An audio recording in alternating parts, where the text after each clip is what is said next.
Deep in the ocean, an orca pod is on the hunt. But these aren't your average orcas. These guys are organized. Marketing team, did you get those social media posts scheduled for the SEAL migration? Aye, Captain. We even have an automated notification for all pod managers when they go live. They use Monday.com to keep their teamwork sharp, their communication clear, and their goals in sight. Monday.com. For whatever you run, even orcas. Go to Monday.com to dive deeper.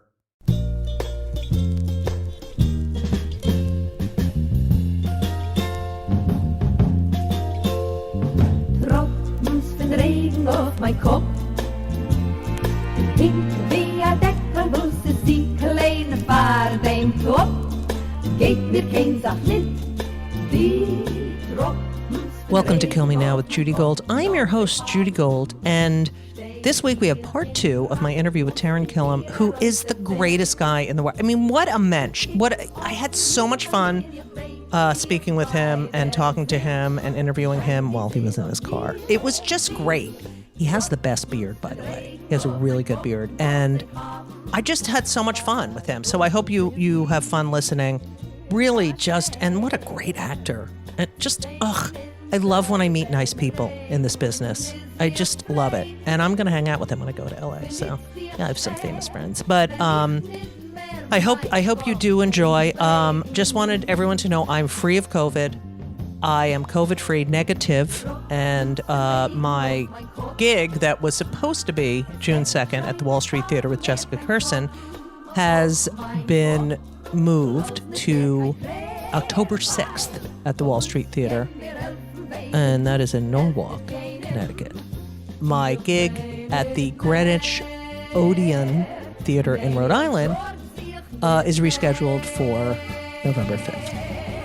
Just want to let you know that I'm all better, and I hope you enjoy listening. And sit back, relax, or run on that treadmill, or do whatever you're doing. I hope you like it. So third time I did it.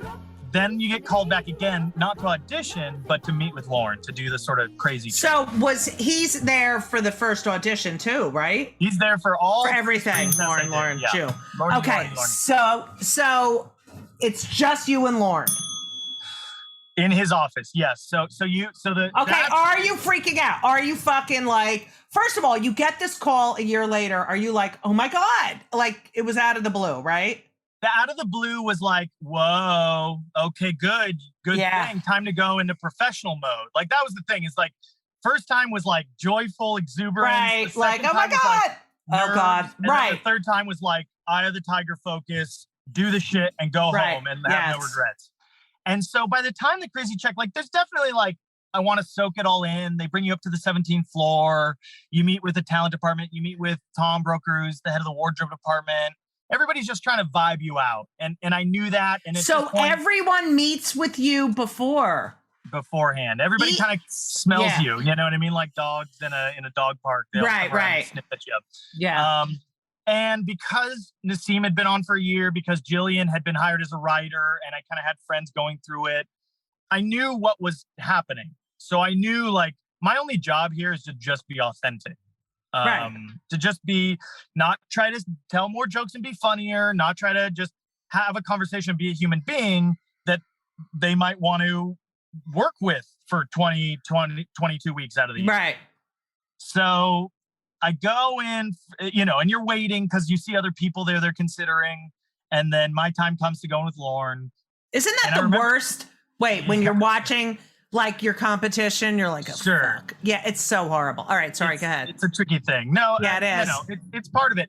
And I think also at that point is like, there weren't too many people that looked like me. Like, so it's like, oh, they're considering a lot of different options. So they don't even really know necessarily, which I found peace in that. I don't know why. Right. But yeah, so I go in and Lauren was wearing like a pastel colored polo, which was like very like, okay.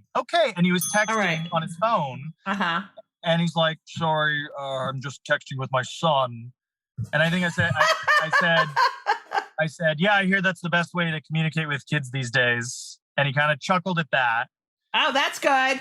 And that was okay. And then... But are you shitting in your pants? Like, oh God, like, are you so self-aware? I'd be very very, aware of every tick, of every move. It's a very intimidating thing. You know what I mean? Like he means a lot to me. That's Right. a truth that like I've had to work on like after leaving the show, like is realizing like, no, this is a significant figure in your life who means a lot to you before you even met him, like created the show that truly is like that and The Simpsons are the most formative pieces of art in my life that define my sensibilities as a comedian or comedic actor. Right. But it was a pretty good conversation. Lorne loves to do sports analogies. So he's like, you know, it's that thing where do you have a 100-mile-an-hour fastball? You know what I mean? People leave the show, they come back, and they still have like a 78-mile-an-hour fastball, but they've lost that thing. They've lost that touch, and you need the audience to discover you. So you know, it's who's on the roster, who's my favorite player, whose jersey do I want to wear? You know, and you're just like, and he's like, do you have any questions for me? He said at the end, do you have any questions for me? And I did. I was like, music is such a huge part of the show. And I think like an overlooked part, like it's just, I love the music. And from the beginning, you've had the greatest bands on earth. And I know music's so important to you because your Beatles sketch. So do you still get excited about the music to this day? And he said, I would know to hire Eminem. I wouldn't pretend to tell him what song to sing. And I was like, totally makes sense. That's very cool and very honest, and I appreciate it. And we stood up and he shook my hand and he said, okay, this will all be over soon. And I was like, and I said, thank you. And I walked out, and that's the moment that like I kicked myself about over and over and over again. Cause like he said, this will be over. Is that a good thing? Is that a bad thing? You right. That makes it think like you want this to be over with. Right. But, and I hated it. But what I did was, because some of the people who were there to meet with him knew each other, and they're like, we're going to hang out afterwards. You should come. But I didn't get anybody's phone number. So I went back to the hotel and I was like, could I get the room number for a girl named Jet or a girl named Vanessa? And they're like, no, sir, that's not how hotels have ever worked in the history of hotels. Okay, like, you little predator. Yeah. So I went down, I think you'll appreciate this. I went down to the Village. I went to Chocolate by the Bald Man, Max Brenner restaurant. Do you know that? On like 13th and University? Yeah. And I had like a very indulgent meal. I went across the street to the movie theater there, and I saw the first Expendables. Just kind of decompressed. So I'm just watching like Sylvester Stallone. That's and, hilarious. Like, all these people, like just thinking about it. And then I walked from like 13th and University all the way back up to my hotel, which is on 52nd and 6th. And I got back to my hotel room at like 1:30, and my phone rings, and it's a New York number. And I pick up and I hear, Taran, hey, it's Seth Meyers. And I'm like, hi. He's like, hey, we heard you have an early flight out in the morning. And I was like, oh, yeah. And he's like, well, we just thought we'd make it an easier flight. And I'd like to say on behalf of Lorne Michaels, we'd like to invite you to join the cast of SNL. Oh, my God. Like, it was 1:30 in the morning? Yeah. Were you, did you know that was the call when he said it was Seth? Yeah. You get it. You know, it feels more likely than not, I'll say. Right. So you hear Seth's voice, you're like, oh, fuck. And I did say, oh, shit, like 6 times, I think, like, oh, shit. Shit. And I was like, Seth, I liked you before, but now, like, you know, all that. I just Yeah. Wanting to celebrate, not wanting to feel disingenuous, wanting to say I love you, wanting to get off the phone to call everybody. Everybody you know, yeah. Called my wife, had to leave a message. That's the worst. Yeah, That's the worst. Okay, yeah. Call me back. It's Yeah. Called Lindsay Shookus called me, who's a producer at SNL, and congratulated me and told me she's so excited, and that meant the world to me. And then I called my mom, and so, you know, if it's 1:30, it's still like what's the math? 10:30? 10:30, yeah. 10:30 West Coast. So it's later, but she's up. She goes, hello. And I go, hi, Mom. How you doing? She goes, I'm doing very well. How are you? Oh God, that's so not Jewish. Because it would have been like, "What's wrong?" All right, go ahead. No, she played it too, but we were both like in the pocket together. Right. I think she mentioned she was watching like an old black and white movie, and I just said, "Mom, I got it," and I just hear silence, and then, of course you did. And that was like, that's kind of, that sort of feels like the moment it became real, you know what I mean? Right. Like, oh man, oh wow. Like, that's fucking great. And then when did you get your wife back on the phone? She called like right out. She called me back eventually. And you were like, fuck you, I had to tell my mother first. Who are you with? What's his name? I'll find you. I'll sue you. I'm going to sue you. I'm going to be a big star now, and I'm going to sue you for all your Hollywood money. So how soon after you got it did you start? I had a while. For whatever reason, we had a lot of time, which is not always the case. Like for a lot of people, I've heard more often than not, like fly out next week and start and move your life to New York. And we had like 3 or 4 weeks. We had a little bit of time, and like Kobe threw a really nice like going away party for me, which is like. Was she so upset? She must have been so upset and happy. I'll be honest, Judy, like, yeah, it was conflicting, right? And it was a really tricky time because she was still doing How I Met Your Mother out here. Right. So for the first 4 seasons I was on SNL, I commuted. So did you stay 3 weeks here and then 1 week in? Yeah. Exactly. Ugh, that's so hard. We had a 1-year-old at the time. Yeah, so it was, it was tricky. It was the first season is sort of euphoric, and you're like, this is a dream job. And then like year 2 is sort of like, okay, we're doing this still. Right. And then by year 3, you're like, I don't know how much more. And year 4, I never wanted to be on an airplane ever again. Yeah. So you are very close with Vanessa Bayer. Very. Yeah, I love her. I love her brother. I love that for you. I love, just her in general. Same. Yes. Yeah, Jonah. I love her and I love her brother. Yes, me too. And she's just, she's so fucking talented. Okay. You had a 7-year contract, right? Yes. And you were there 6 years, but I don't care about that. Sure. I want to know, first of all, your first show. Yes. And you're like, what the fuck did that feel like? And then, I'm a little upset. I'm sure everyone is because, anytime you think something that you're the only one, it's like everyone is. But I always, like at the end, I always watch to see who's hugging each other. Yeah. And who's friends and blah, blah, blah, blah. That's, one of my, so. Who's furious that their sketch got cut at the last second. Right. Yeah. Who's in a weird costume you hadn't even seen yet in the show. Yeah. Because I've gone to the dress rehearsal, which is the better one to go. So there's two, people don't realize there's 2 shows. There's a taping, yes. And they taped the live one too. But, and so the dress rehearsal is better because you see more sketches, right? Because they cut. Exactly. Yes. And it's more fun and you're freer and, and then. Yeah, I think like, I think it's dress. So like for an audience, maybe the stakes don't seem as high, but for the cast and writers, the stakes are even higher. You know what I mean? Like, right. Yeah. Because you don't know if it's going to get cut. And also, exactly. Don't some things kill in the dress rehearsal and then bomb? Absolutely. Absolutely. Yeah, it depends on the fucking audience. It depends on the audience. It depends on the factors of the sketch. And did the cue happen well enough? And did they get cut to the right shot? Right. The harder drop off, honestly, and this is very frequent, is that something would kill on Wednesday at the table. Right. Something, the funniest sketch, everybody dying, tears in their eyes.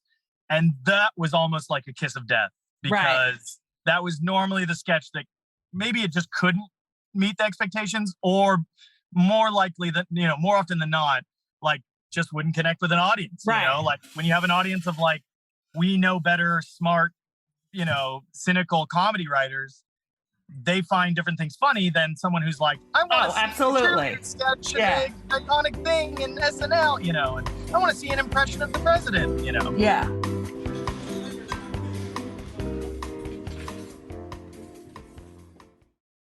This episode is brought to you by Progressive Insurance.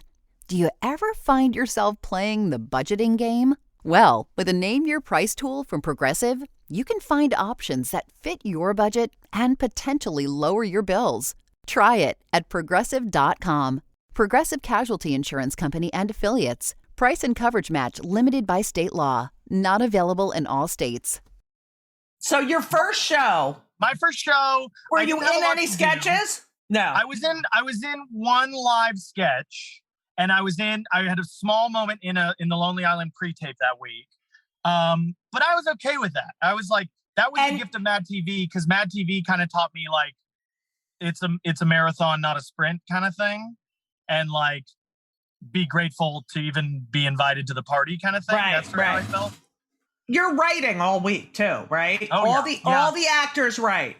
Every cast member is supposed to submit at least one sketch that's kind of their idea. That week I wrote an update piece as a character I'd done at the Groundlings, and then wrote a sketch with Seth actually that I pitched on Monday, pitched in the room, and it went okay. But how was your first pitch?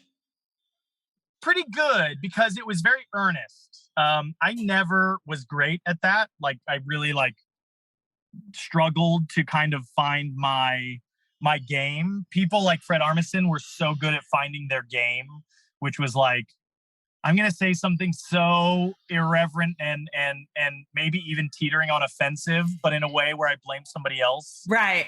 So he'd be like, I thought it'd be really funny if if we play like tree huggers, but we're like sexual fetishists. Like we're also like, we don't care if they cut them down as long as we can hug them afterwards. Also, Colin had this Breonna Taylor idea, but I thought it was in really poor taste. And it always right. made the room laugh. Right. I didn't do that. And what I should have learned from my first week was to just kind of say what I'm working on, as opposed to try to be funny. Because the ones where I was like trying to be hip and irreverent, I would just fail absolutely miserably. Right. And I could feel like other writers and cast going like, what are you doing? Just shut up. Just shut up. Just say you're working on a freaking basketball impression sketch. What was it like hearing your name for the first time? Like the coolest. Oh, I bet. Because we had the last season and a half of Pardo doing it too before Daryl took over. Oh. So that was huge. He wasn't coming into the studio anymore. Like, I think we maybe just missed him by a year on that. Right. He lived in Arizona, I think, and they would fly him out to do it live. Wow. And then they just, because he was getting up there in years, they kind of built a studio for him in his home. But getting to hear Pardo say my name was like the coolest. And then at the end, when you were all standing at the end, the good nights. Yeah. I don't remember the first one really. I don't have a significant moment from that. By the third or fourth show, I started doing a thing, because the good nights, you always hear the piano playing before the drums drop in. Yeah. Dun, and I always would jump when the drum beat dropped in. That just kind of became my own thing. It was just kind of like a way for me to kind of I remember that. Yes. Stand out but shake it off. I just would jump and just kind of all right, reset and move on. And yeah, the parties afterwards are very famous. Yeah. First of all, you must have felt so guilty with a baby at home. Right. And Kobe flew out for my first show. So she flew out for my first show. We went to the after party, which was at a place we only went to that time. It was like on the east side somewhere, like just north of South Street Seaport, sort of something like that. It was really a really weird, big development, hotel area. And we went there, and Jay Farrow had done Will Smith on Weekend Update, and everybody was clamoring to shake his hand and stuff. So which well, because Will Smith's such a great guy. Uh-oh. Hey now. Uh-oh. Yeah, I'm sure that I could have been clever and said he had such a great impression, and that impression really slapped. Hey now. Hey now. Yeah. That just felt like me in the pitch room on Monday. Yeah. But no, so we made an appearance. Their pressure was off, to say hi, or say, because I'd had a nothing week, and it was really fun. And Amy Poehler was the host. She was kind of perfect first host to have because she knew exactly what you were going through. Right. And she's just very kind anyway. But Kobe rented us a room at the Plaza. So we just did a lap at the after party, got in the car, and went to the Plaza and just had a night together. Because I know what you did there. No, you don't. No, you don't. Yes, I do. Well, you said your favorite guest host was Drake. he was one of the best. It was always the kids. It was always those like. Wait, Disney I gotta ring the kids. bell for Drake because he's a Jew. Go ahead. Give it up for Drake. For Jake Half, right? Full mother bar his mom. mitzvah. Right. Don't even try to take him, Taran. I would never. No, I mean, I would never do that. And then, but in a way, Drake belongs to all of us. You know what I mean? He really does. He really does. And he had his after party at Dave and Buster's. Oh, Judy, that was the weirdest, greatest, most insane. Like if the like iconic parties of the 70s were like at some like West Village Jazz Club where or Bill Studio Murray plays 54, congas, yeah, or Studio yeah. 54, and there's blow and like somebody punches somebody in the face. Our crazy after party is at the Times Square Dave and Buster's, rented out by Drake, where he flew in a private jet full of the strippers from his strip club in Toronto, who got in a fight, and two of the strippers got in a fight, and one pulled the other's weave off of her head. Like he pulled the weave off and they kind of fell over the Dance Dance Revolution machine. And all the nerdy comedy people are like sitting, like playing 4-way Pac-Man. Oh God, that's hilarious. We're different. You said your favorite whatchamacallit musical guest was Eminem. He was great. I think probably the favorite that I saw, quite honestly, was Prince. Prince did. Oh my God.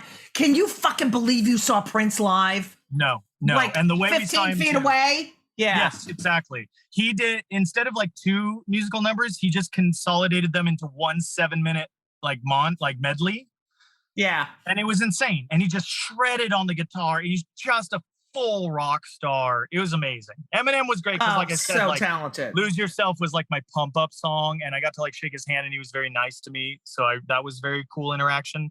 But Prince was. Oh, I can't even imagine. Crazy. Was there anyone who you like just freaked the fuck out about? I mean, I'm gonna talk about Orange Fuckface for a minute, but before that. Before that, was there anyone like, because I remember when I worked on Rosie and there certain guests, I'd be like, oh my God, I don't even want to meet them because, you know. They're my hero there. Yeah. I mean, Jim Carrey was a big deal for me, but the show does a very good job of like teaching you to see the human. Because not only are they the biggest celebrities and you know, public figures, but they're on their best behavior. They're very vulnerable, right? So you're meeting these famous people, but almost nobody comes into SNL going like, I got this. I know exactly what I'm doing, and I'm going to be the best. Everybody's very, very insecure and self-conscious and unsure. So you kind of meet people. You meet a very vulnerable version of everybody, a very like open to any kind of guidance and friendship. Because it's like an incredible amount of baggage to carry. You know, you're hosting this fucking iconic show. Yes. You're the star, and it's comedy. And if you don't know comedy, it's scary. I mean, people always say that's the scariest thing. I mean, to do a monologue, it's the first thing they do is probably the scariest thing they ever had to do in their life. You know, 100%. So, yeah. I did get to geek out on Jim a little bit at the 40th, which was nice. But even then, that was very respectful. Yeah, but I didn't go crazy over any. And if anything, like very quickly, I realized like I'm not my best self when I'm like trying. If you know what I mean? Like if it happens organically and I bond and connect with somebody, same great. way. But if I like try to be like, hey, you know, you know who we know, you know who we have in common. I can't do that. I can't do it. It's so disingenuous. I know, and it's so fake. And I hate myself. Yeah. First of all, before I just have to say, your mother and your mother's birthday is November 16th, and mine is November 15th. Okay, so hey! Yes, that's right. Except I'm not a fucking annoying therapist. Anyway, I forgot. I wrote that in my notes and I forgot to tell you. So you really bonded. Who were your Vanessa, Bobby, Jay. Yeah, we're like, I came in with Vanessa, Jay, and Paul Britton. Paul left the show in the middle of his second season. So that was like hard. That was the first sort of like, oh, right, this is a job. Yeah. This is a job. But Bobby and Vanessa, those were always kind of the people who were like my safe haven. You know, like if I was like losing my mind or being like, oh, everybody hates me or I'll never be funny again. Those were the first two rooms I would always go to. This is what I know in my research. Okay. Lauren gives directive before Orange Fuckface is on because he wants Orange Fuckface to be on, but he says, go easy on him. Yeah. Because I want him to be the host. This is before the Orange Fuckface. Yeah. I mean, it's not said that directly. I think like I've done a lot of work, Judy, on me and my relationship to the show and the way that we parted. And I've definitely been able to sort of claim a lot more responsibility for, I wasn't bringing my best self. You know what I mean? I was worn down and I need to like, but that being said, I was given this task. Like, first of all, we had to audition to play Trump. Like, I reached out to the then head writer and was like, should I be working on a Trump impression? Is this something, do we know how the show's going to handle this? And what that led to was an audition. And so, like, I auditioned against Beck, against Pete Davidson, against 80. It was a whole thing. And you know, I'm going into my then 6th year, I guess. And it was, I don't know. I think I was a little, like, resentful about it and kind of like, either pick me or don't. What is this about? Like, why is there so much preciousness being put on this?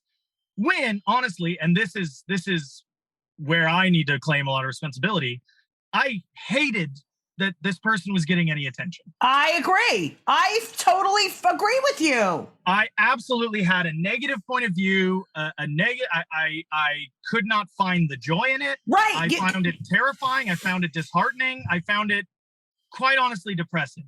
Right. And I'm given this task of like making him funny, right? And you can't, people don't understand. He's so evil and horrible. You can't find the funny. You can't find that disarming vulnerability because there is none. Except though, I will say what James Austin is doing on the show now. He great.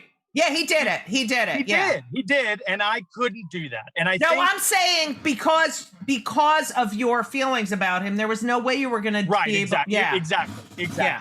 And so I think to be more fair to Lauren than I've been, I think what he's saying is like, you can't hate the person you're playing. You can't, you have to find a way in. You have to find a way to make him likable. Now, there certainly were like jokes and point of views and structures that I think some of the show wanted to do that we were definitely steered away from before he hosted.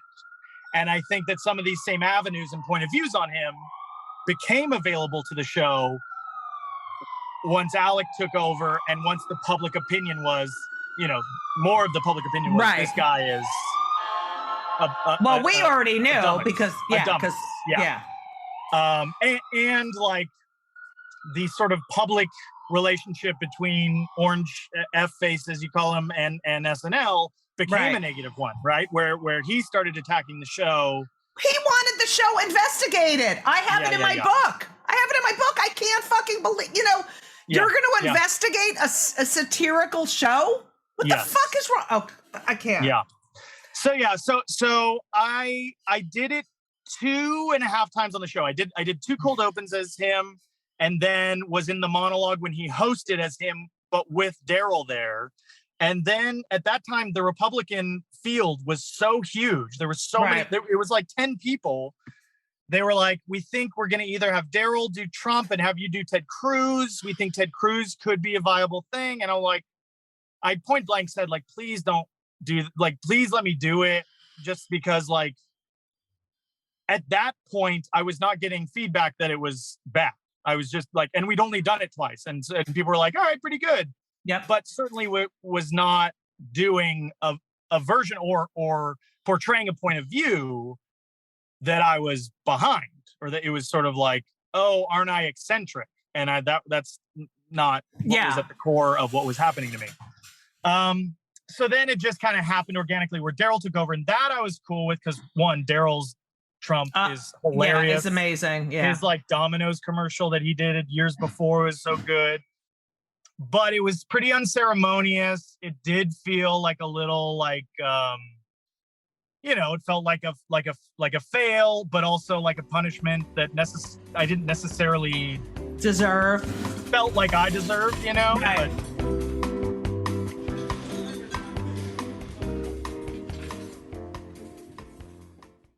this week's episode of It's Judy Show with Judy Gold is sponsored by BetterHelp. And if you know me, which I think you do because you're listening to my podcast right now, you know that I am a big advocate for therapy. I think it benefits everyone. I think there's so many people who need it, who don't partake. It is so important for your emotional health and well-being. Therapy is fantastic. It is in every stretch of the imagination. And if you're thinking of starting therapy, please do it. But please give BetterHelp a try. It is entirely online. It's designed to be convenient. It's flexible. It suits your schedule. You fill out a brief questionnaire to get matched with a licensed therapist, and you can switch therapists anytime for no additional charge. I have switched therapists in my life. I've had many, many therapists, and sometimes it's not a great fit for you, but don't give up. Therapy is beneficial. You can learn about yourself, you can process, and just be emotionally healthy. I'm telling you, do it. BetterHelp is great because, when I used to schlep to my therapist's office, it was so annoying. You have to do it, and you sit there and you wait, and then I'm telling you, doing it online is fantastic. And BetterHelp is amazing. I know a lot of people who've used it. So if you're thinking about therapy, go to BetterHelp.com. Let the gratitude flow. This is Gratitude Month, people. So you need to let the gratitude flow with BetterHelp. Visit BetterHelp.com/JudyGold, JudyGold, today, and you will get 10% off your first month. That's BetterHelp, HELP.com/JudyGold. You're welcome. The things I read, from interviews that you did, when fuckface, that you have a dinner with the host at the beginning of the week, sort of Tuesday night. Yeah. So it's like a sort of bonding dinner. You can't bond with that fucking piece of shit, but, and he brought, Javanka. Yep. And, Melanoma, right? Correct. He brought Melania. The whole fam. Yeah. And Javanka. And I said melanoma, by the way, just to make anyone who has any cancer on their face or skin really upset, because everything's about you. Okay. So he brought them, which doesn't happen because it's sort of like every now and then, I guess they'll bring, a significant other. Charlize Theron was dating Sean Penn, and so like he kind of crashed. Oh, well, that's good. Cool, yeah, which was exciting and weird, and but for a +3, that was the first and only +3 I saw at a host dinner.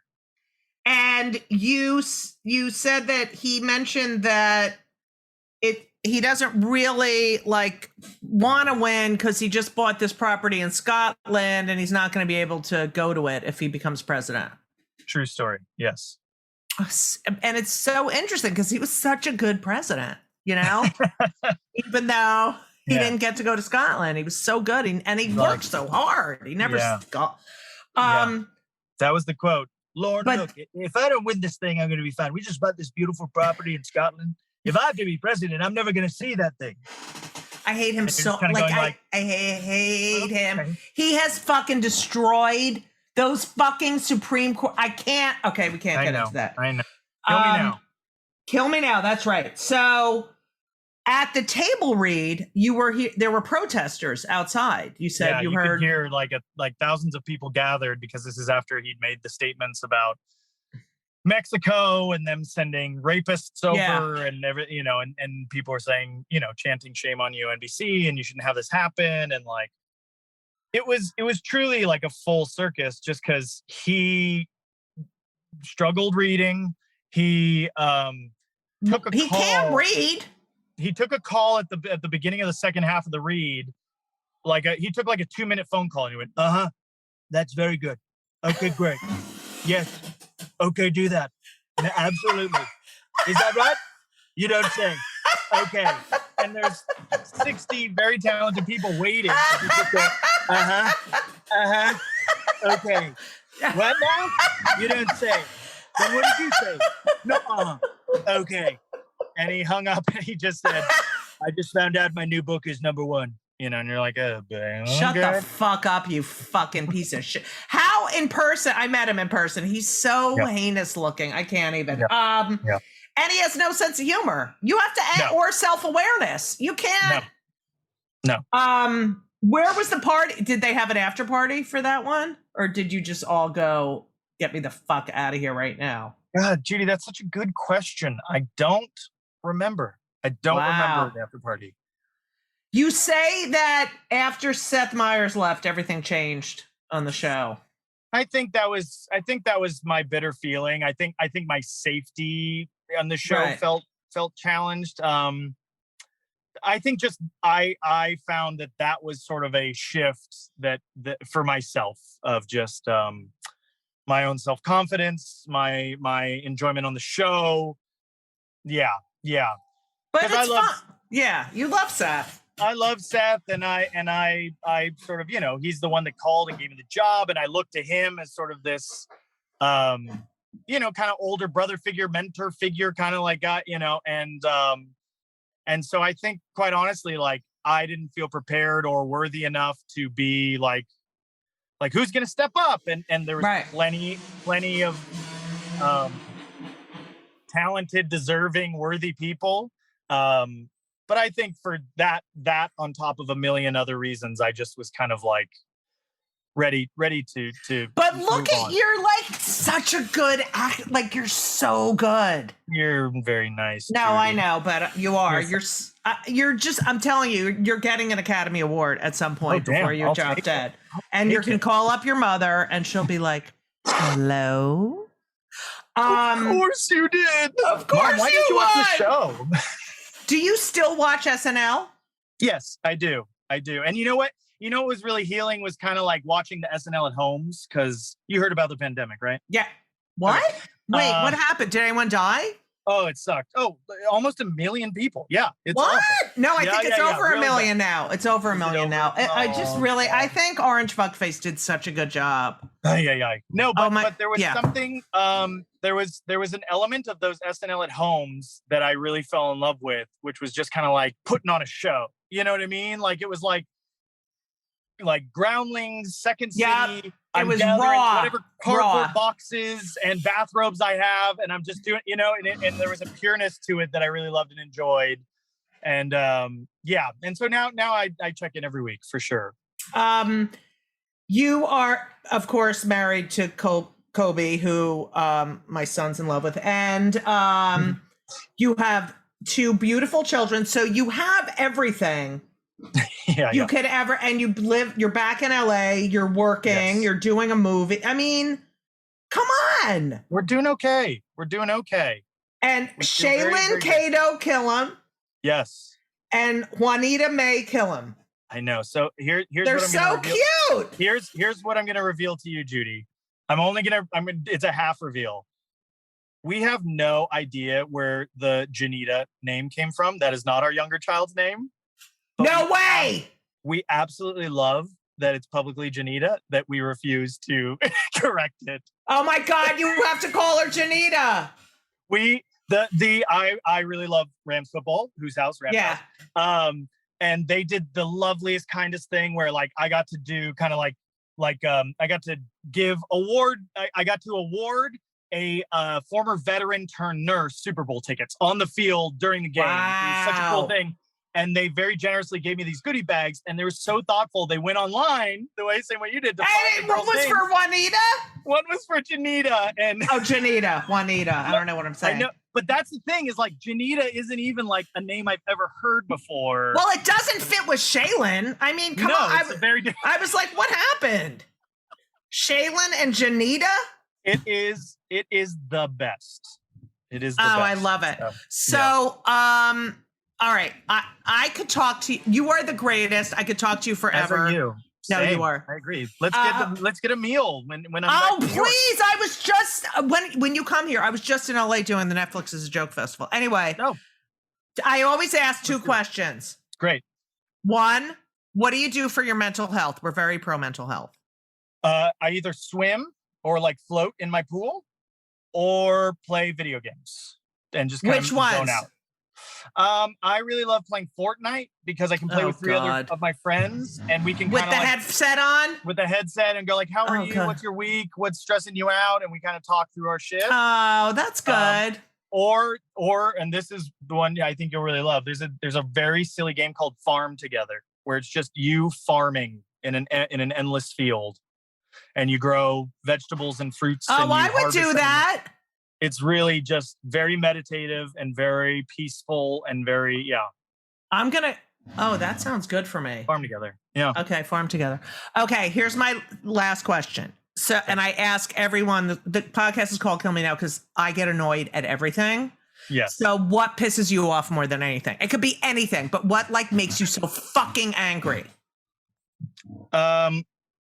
People occupying a shared space who don't move in consideration of anybody but themselves.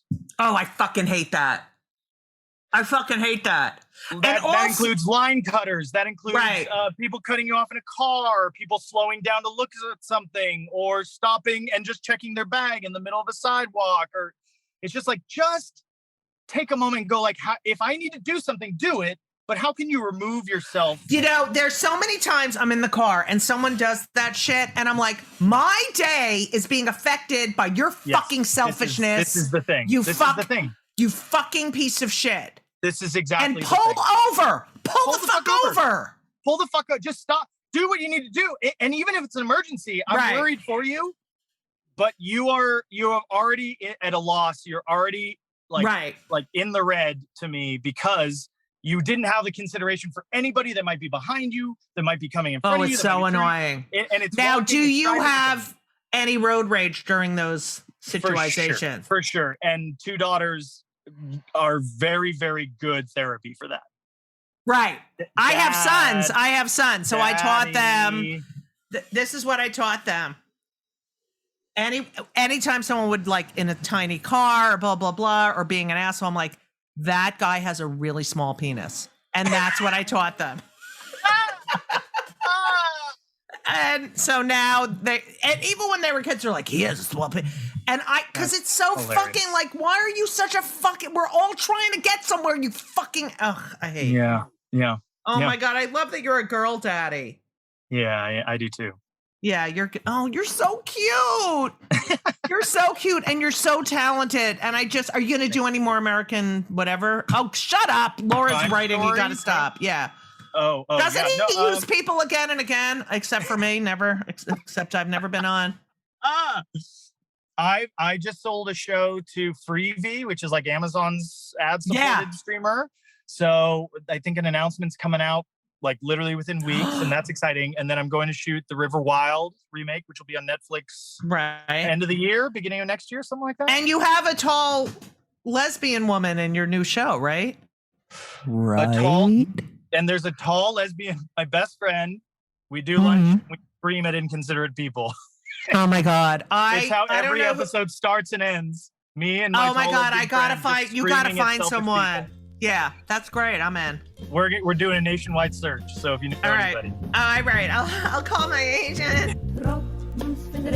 Thank you so much for listening to part 2 of Kill Me Now with Taran Killam. Kill Me Now is produced by Laura Vogel, edited by Colin Schmaling. This podcast would not be possible without Brittany Jo Sowards, who does everything. And now she's married. And now she is Mrs. Brittany Jo Sowards, but she probably won't even like that because, you know, she's kind of cool. If you haven't subscribed to my show and left a review, I hate you. I really hate you. I think you're ridiculous. I know you're busy, but it helps me. It helps me so much, and it's all about me, and it helps other people find the podcast, and it allows me to keep doing the podcast because then I get more listeners. You know what I'm saying? Okay. Because I make no money. Also, it's summer. You read at the beach. Why not read? Yes, I can say that. When they come for the comedians, we're all in trouble. That was written by Judy Gold. Oh, I just talked too loud in the mic. Judy Gold. It's a great book, and you'll laugh at the beach. So what else? What more could you want? As I mentioned at the beginning of the show, I rescheduled some of my gigs that I had to cancel because of COVID, which is not fun. So please stay safe, okay? Wear the mask in the grocery store because you don't know, and this one is really contagious. If you haven't seen Standout, which is a comedy special on Netflix for Pride, it premiered on June 9th. Watch it, because I'm in it, and I'm Judy Gold, and I'm in it. On June 16th, online for WNET, I am hosting a really great panel of comedians, and we're talking about, can I laugh at that? And you know, it's really about hate speech and what we can laugh at and what we can't laugh at. And it's a great bunch of comics. Nagin Farsad, Mike Yard, and Alex Edelman, all who have been, every one of those people has been a guest on Kill Me Now. And if you're at the Cape, June 24, I start my residency at the Art House. I'll be performing June 24 and June 25th. That's my first week. So get your asses there. Also, please watch the hearings and vote. You have to vote because we got to get this country back in shape. Not that it was ever in great shape, but, you know, I mean, it was in good shape at some certain points. Whatever, it doesn't matter. It does matter. I don't want to get political, but it's getting depressing here. So definitely vote. If you're still listening at this moment, I cannot tell you how much I love you. And I want to acknowledge someone who listens to the end, okay? And her name is Andrea Shackelford. So, Andrea, I want to say thank you for listening to the end. You're my favorite person this week. And I don't know what else to tell you. I just ate sushi, and I feel a little bloated. Feel a little bit bloated. Not that you need to know that, but I don't know what else. I'm just babbling on and on. Go to my website, judygold.com, and learn everything you ever wanted to know about me. Follow me on Twitter and Instagram at JudyGold, JWDYGOLD. And if you're still listening, Andrea, thank you. Thank you all. I really appreciate your love and support. And as we always say, so long!